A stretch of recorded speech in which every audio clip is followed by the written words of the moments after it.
धनवान सेठ अपनी पत्नी को घमंड से बोलता है, सुनो, इस शहर में मेरी इज्जत मेरे धन दौलत की वजह से है और लोग तुम्हें भी इज्जत मेरे नाम के पीछे देते हैं, तुम्हारी कोई अलग से पहचान नहीं है।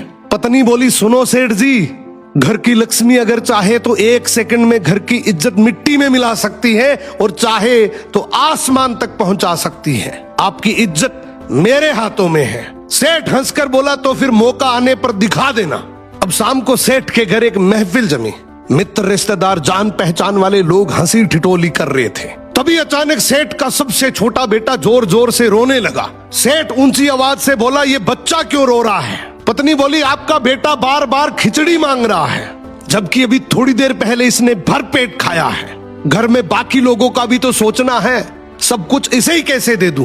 ये सुनते ही महफिल में सन्नाटा छा गया। लोग आपस में बात करने लगे कि इतना बड़ा सेठ और घर में खिचड़ी का झगड़ा। सेठ का चेहरा लाल पड़ गया, उसकी इज्जत वहीं धूल में मिल गई। रात को सेठ अपनी पत्नी के पास गया और बोला, ठीक है, मान गया, आज तुमने मेरी इज्जत सबके सामने गिरा दी, अब इसे वापस लाकर दिखाओ। पत्नी बोली, मेरे लिए तो ये चुटकियों का खेल है, बस एक काम करना, उन सबको कल फिर से बुलाओ। अगले दिन फिर से महफिल जमी। हंसी मजाक चल ही रही थी कि बच्चा फिर से रो पड़ा। सेठ बोला, अब क्या हुआ? पत्नी बोली, फिर वही खिचड़ी की जिद। इस बार सेठ मुस्कुराकर बोला, तो फिर खिचड़ी लाकर दो, मैं अपने बेटे को हाथ से खिलाऊंगा और साथ में सभी मेहमानों को भी खिचड़ी परोस दो।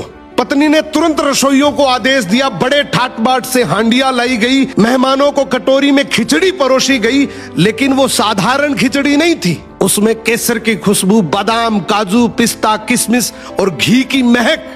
ये खिचड़ी नहीं बल्कि एक शाही व्यंजन था। सभी मेहमान एक दूसरे को देखकर सोचने लगे, इनके घर की खिचड़ी ऐसी है तो इनके भोजनों का स्तर कैसा होगा।